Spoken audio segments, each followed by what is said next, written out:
The megalithic site of Sacsayhuaman in Peru is an incredible place. It sits almost broodingly over the equally ancient megalithic city of Cusco, high up in the South American Andes mountain range. The walls of Sacsayhuaman take your breath away when you first see them. They seem to challenge our perception of what was truly possible for our human ancestors. The gigantic polygonal masonry is formed from some truly massive individual blocks of limestone, some weighing well over 150 tons, and all of them so precisely shaped and fitted together that you can't fit a pin in between these stones. The complex joins and random shapes of the blocks render the wall effectively earthquake-proof, and building it would be a real challenge for any civilization, including our own. Although the Inca are credited with its construction, the history of Sacsayhuaman is shrouded in mystery and contradiction. There is significant evidence here to suggest that this site could be far older than the Inca civilization, and that they, rather than building this place, instead found it when they first arrived in this area. They repaired and renovated it, and they respected and utilized Sacsayhuaman in their ceremony and in their culture. My name is Ben, and you're watching Uncharted X. I hope you'll join me as we explore the astonishing ancient site of Sacsayhuaman, its history, its architecture, and the evidence that indicates that this site may be much older than we had ever thought, and that it may well be the megalithic remnants from a lost, ancient, and high-technology civilization.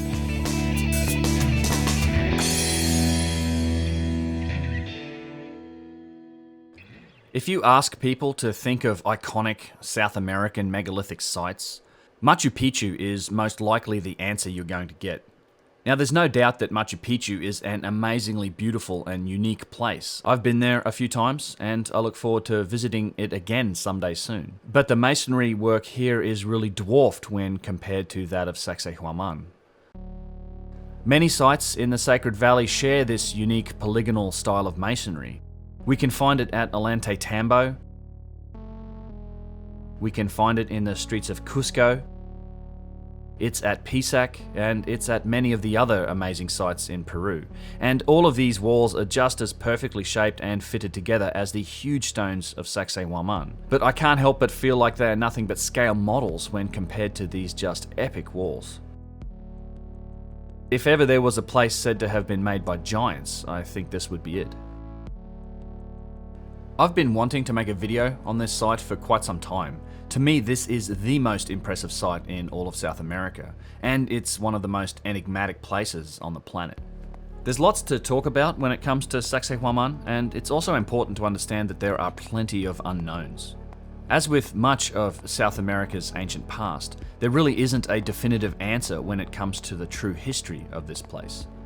I'm going to do this video in two parts because I know some of you will want to get right to the site review and skip all of the context and that type of thing. So in this video, we're going to take a look at the history of Sacsayhuaman. We're going to take a look at some of the evidence that it was once a continuous megalithic construction with Cusco that was likely here before the Inca ever arrived. And we're also going to take a good look at the Inca symbology that's used as proof that they built this place. And then in the second video that should come out in just a couple days after this one, we're going to take a good detailed look at all the areas of Sacsayhuaman, take a look at the architectural styles, the various features, and a few of the things that have been said about that place over the last several hundred years. I've been fortunate enough to have visited Sacsayhuaman several times over the past few years. It's a super easy site to get to. If you're in Cusco's central square, the Plaza de Armas, it's only a 10-minute cab ride away. The official archaeological site is up on one of the northern mountaintops that surround Cusco. My first time here was quite an experience. In 2013, I was part of a small group of people that were touring with Graham Hancock and Brian Forrester, and local author Jesus Gamarra also joined us for a few days. This picture of Graham and I was taken at the top of Sacsayhuaman, and you can see how the site just looms over the city of Cusco, which is already at 11,500 feet or around 3,500 meters above sea level, which can be quite an adjustment when you're first getting off the plane at the Cusco airport. If you ever plan to visit here, the altitude really is something to be aware of. If you've not been over 10,000 feet before, you never really know if you're susceptible to altitude sickness or not until you first get there, and most people take a couple of days to adjust to it. A little personal story here. I've always felt pretty good at high altitudes, and I've been doing a fair bit of backpacking over the last 15 years or so. I typically do film a lot of it. For example, this is topping out the western breach of Kilimanjaro mountain at just over 19,000 feet. I've been a little hesitant to cover topics outside of my main wheelhouse, but if you would ever like to see me make content on things like this Africa trip, please do let me know in the comments. I'd love to hear about it. The proximity of Sacsayhuaman to Cusco isn't just a convenient coincidence for tourists. It's an important part of the site's history and legend, and in truth, I really don't think that you can separate the two. I suspect that they were all part of the same construction originally.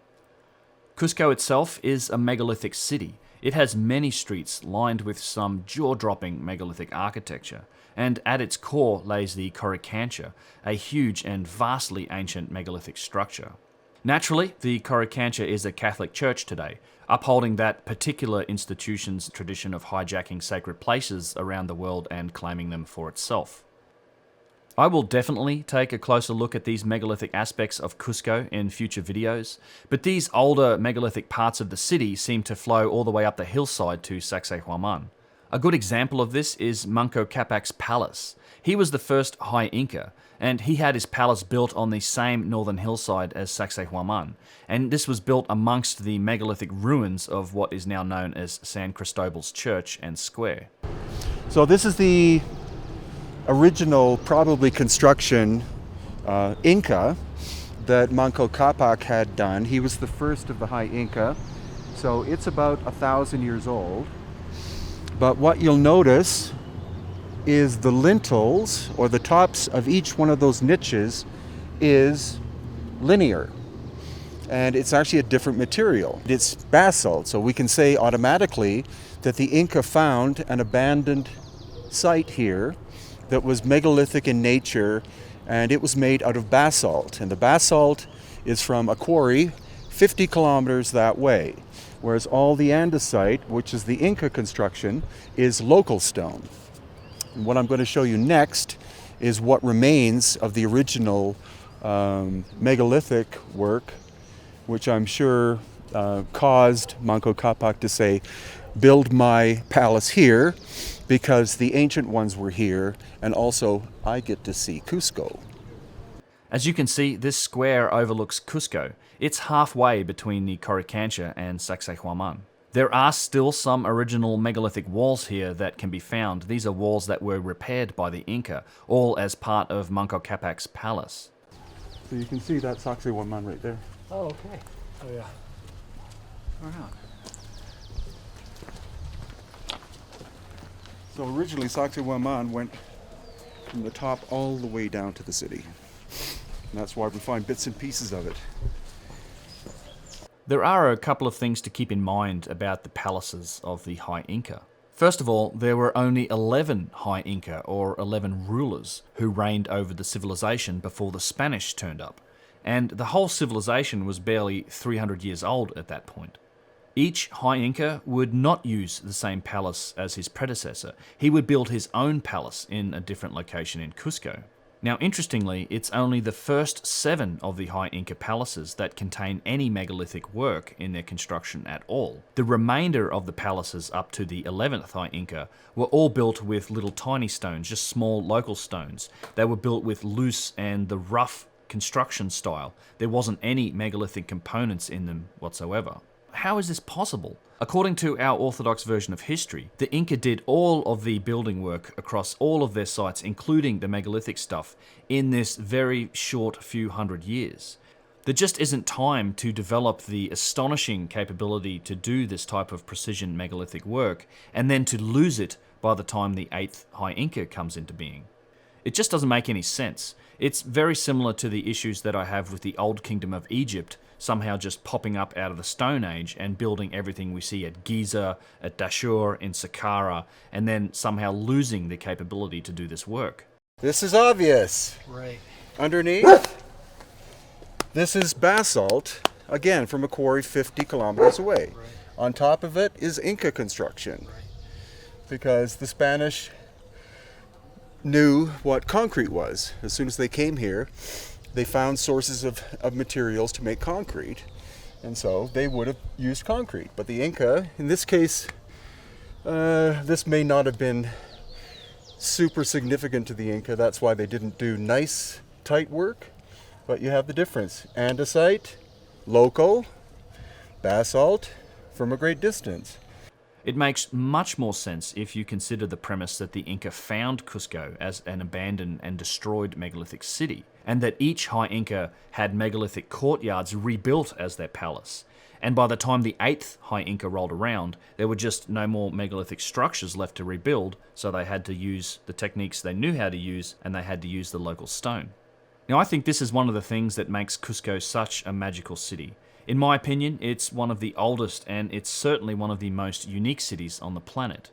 You have megalithic construction, Inca construction, colonial Spanish construction, and then you have modern architecture all blending together in the one place. I love spending time in Cusco exploring. You never really know what you might find. Brian Forrester first showed me these constructions at Manco Capac's palace in 2015, and these types of small pockets of what could only be considered truly megalithic work can be found all over Cusco. Oh yeah. There's the Coricancha. Colonial Spanish with concrete. And then megalithic. The remains of this megalithic wall happens to be just in the backyard of a small boutique hotel nestled in amongst the eucalyptus trees. Jesus. So this effect here on these two stones, Yeah. what's going on there? Is that just age, or are we talking about some kind of vitrification, or? We're talking the possibility that this is catastrophic damage. It's not damage from stones being on top of it, but our theory is that in Egypt and here, and in a few other parts of the world, that there was the civilization that did this work did so more than 12,000 years ago. The way we date that is the fact that there was a global catastrophe that happened approximately 12,000 years ago. It came from space. It could have been plasma ejection from the sun, according to Robert Schoch, or it could have been the emission of lethal energy from the center of our galaxy, which Paul de la Violette believes, who's a physicist. He believes that the center of our galaxy is not a black hole, but is a pulsar. So approximately every half precessional cycle, which is 13,000 years, more or less, it emits energy, which is lethal, which moves across the galactic plane, creating things like disturbing small planets, catching comets and altering their course.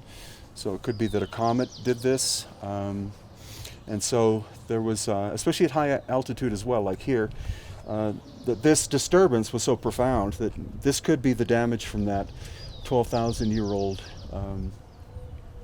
catastrophic event, which would have wiped out whoever was here. Before we get into the history and details of Sacsayhuaman, let's step back a little and establish some context for the discussion. Firstly, when it comes to South America, we have to remember that there is much that we don't know, and much that we really can't ever know about the true history of this region. If there indeed was an ancient and advanced civilization living here at one point, existing thousands of years before the Inca, a civilization that built the incredible megalithic work, any record the Inca had of them was thoroughly destroyed by the Spanish in their quest for treasure and conquest. This destruction wasn't limited just to the Inca, it also happened to the Aztec and to the Maya cultures. The Catholic Church's ignorant savagery of the time was responsible for deliberately wiping out as much culture, knowledge, writings, and records from these civilizations as it possibly could. What they couldn't destroy, they tried to erase. The megalithic walls of the Coricancha were plastered over. Cusco itself was mostly burnt to the ground during the conquest, and they tried to destroy Sacsayhuaman as well, but they found that they weren't able to do much to these gigantic stones in the walls, thankfully. The site was then extensively quarried for building material when the Spanish occupied Cusco, and only the huge stones that couldn't be moved are what's left on the site today. I'd estimate that at best we're looking at around 1/3 of the original stonework that is still left on the site. We can only imagine the scale of this place in its original form, and many experts agree that the walls were at least 3 to 4 meters higher than they are today.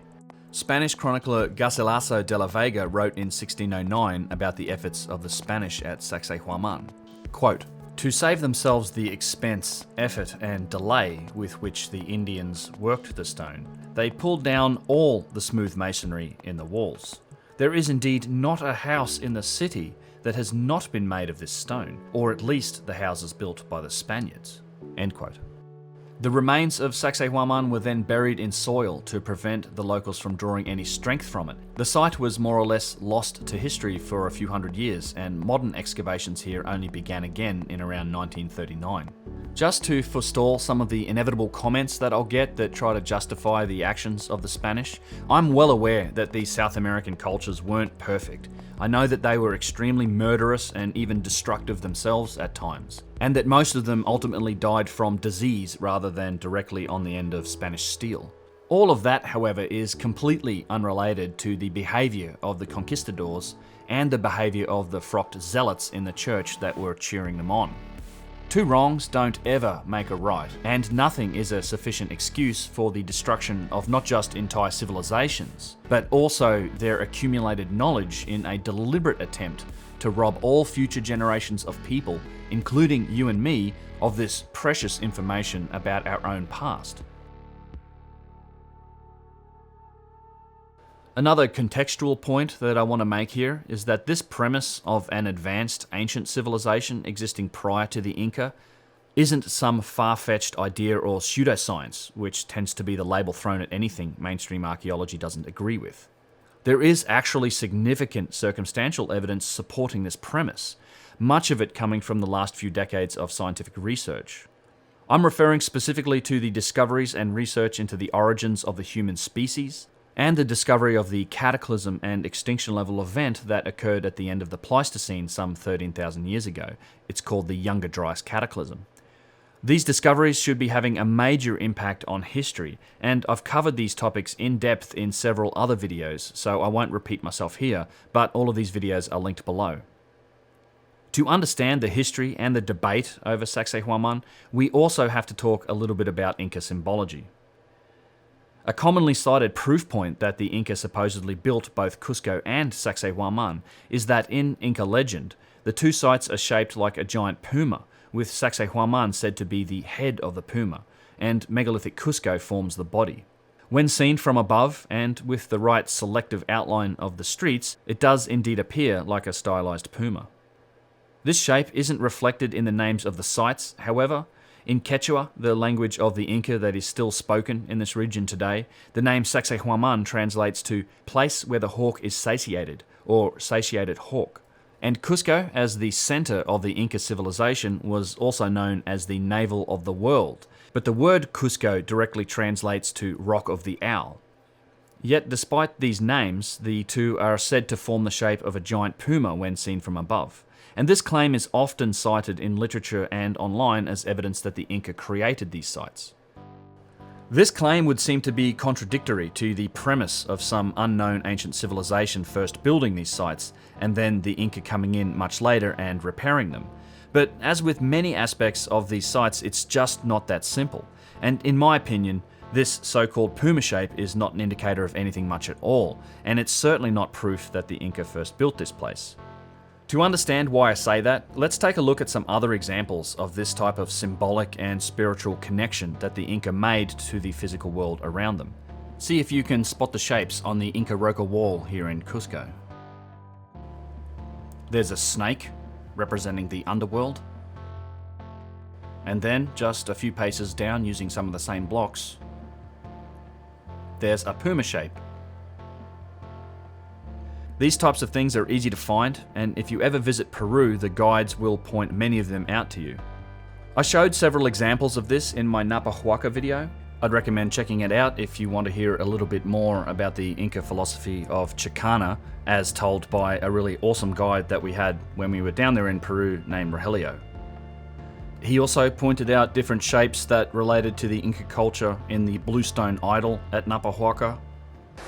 Now, also, I have a shape here. Look at, that is the eye. It's actually a big puma head, yeah? Eye. That's little, here corners, always three. That was part of the ear part. But it's missing, of course. You can see clearly. Yeah, eye.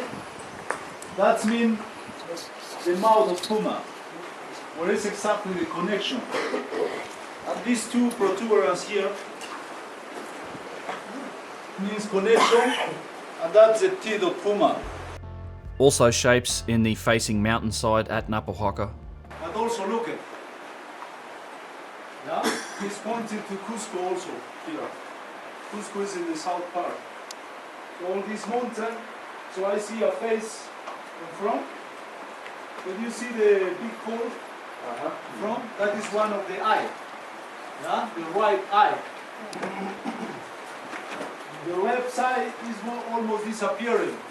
The mudslide is almost covering, and you can see the big nose checking us. Look at it. We also find symbolic shapes at Alante Tambo. A condor is said to be represented in the shape of this hillside, this natural formation here. And Rogelio also explains here how he sees the shape of a puma in the giant megaliths at the top of Alante Tambo, and I have real difficulty kind of seeing what he's talking about here myself. Profiles of the bodies of pumas. Just probably the Spanish, they carry the heads part. But you can see clearly the tail part, all the body almost disappearing here. Look at the tail. Look at the body, but the head was carried. We don't know exactly who made that. These examples of symbolic shapes in megalithic architecture or even in natural formations could just go on and on. I've heard lots of different ones. Machu Picchu is supposed to be in the shape of a giant caiman, or it's in the shape of a giant condor. It depends on who you ask. The Huayna Picchu, the mountain that faces Machu Picchu, is supposed to have the face of a puma in it. And of course there is supposedly a puma paw in the wall at Sacsayhuaman. You may have noticed, but this process of identifying these abstract shapes seems to apply equally to both natural formations as well as to the megalithic architecture. And I think this is where we can start to see the problem with using this sort of subjective interpretation of random shapes as any proof of intent. A lot of the symbology here comes down to the eye of the beholder, and this is true for many such things. We as humans are designed to recognize patterns, we're very good at it, and whether you're looking at things like clouds or constellations, your mind can often find the shapes and patterns you're looking for in the randomness of nature. It almost happens unconsciously. In the case of the Inca, I'm sure that a little prompting from the priesthood wouldn't hurt either, much like we get a little prompting from the Orthodox historians and the modern day guides that we'll find on these sites. Ask yourself, do you really see a puma shape here, or would you really see a puma shape here if you weren't already shown that it was there? I don't believe that these abstract patterns in megalithic architecture or the patterns that they find in natural hillsides are evidence that the Inca built these sites at all. It's really entirely subjective, but I think that the Inca just found the shapes they were looking for in the landscape and architecture. If you're always looking for snakes and pumas and condors, you're bound to find something that looks like that. It seems possible to me that they even constructed some of their mythology around these shapes.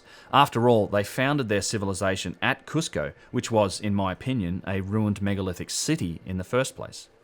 Returning back to Sacsayhuaman and its alleged head of the puma shape, this is also something that's very abstract.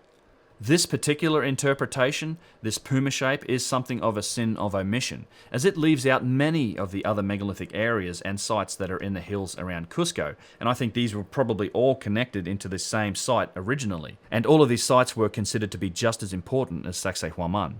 There's Kenko, there's the Temple of the Moon, there's Zone X, and there's many more just unnamed sites up and down these mountainsides, and you have to ignore all of them in order to see this puma shape. It's also a very selective use of the streets of Cusco itself. I bet that if you sat down with a piece of paper and a map, you could probably draw many different shapes by tracing various streets and alleyways of old Cusco. I looked for this for a long time, but I don't actually know the source for this claim that Cusco and Sacsayhuaman form a puma shape. It's entirely possible that it's a relatively modern claim, given that you can only see it from above, and I don't think the Inca were known to be able to fly. I also want to be clear that I'm not dismissing the Inca philosophy or culture. It's remarkable on many levels, and their connection with spirit and to the natural world around them was both profound and poetic. This is something that you can still experience in traditional South American shamanism today. I'm also not saying that these shapes didn't mean something to the Inca. Clearly they did, they were very important. But between the inconsistent styles, the subjective and abstract nature of interpreting either megalithic architecture or natural mountainsides into these shapes, it's really hard to say that this is proof of intent.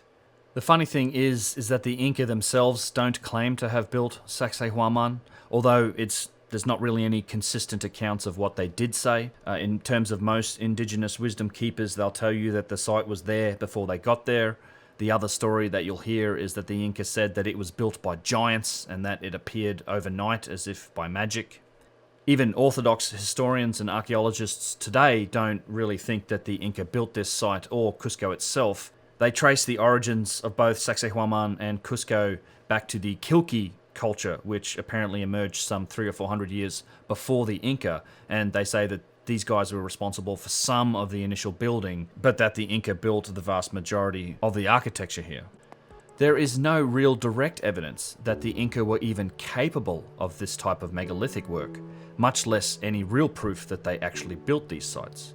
On the contrary, there is plenty of evidence that suggests that they found these sites as abandoned megalithic, pre-existing sites, that they rebuilt and repaired them, that they respected them and eventually made them their own. The Inca civilization was built around these remains, and it seems to me that their mythology may well have been built around them as well. I hope you guys enjoyed that. It was part 1 of my Sacsayhuaman video. Part 2 should be out in a couple of days from now. Hopefully it'll be already available by the time you're watching this, and it'll be linked and suggested in this video. As always, I really want to thank everyone that does take the time to support this channel in whatever way that is. I very much appreciate it. It's the only way that I can get to make these videos. So if you like that idea, please do consider supporting the channel via the value for value model. You can find out all the ways to do that over at unchartedx.com/support, and I will see you guys in the next video. Peace.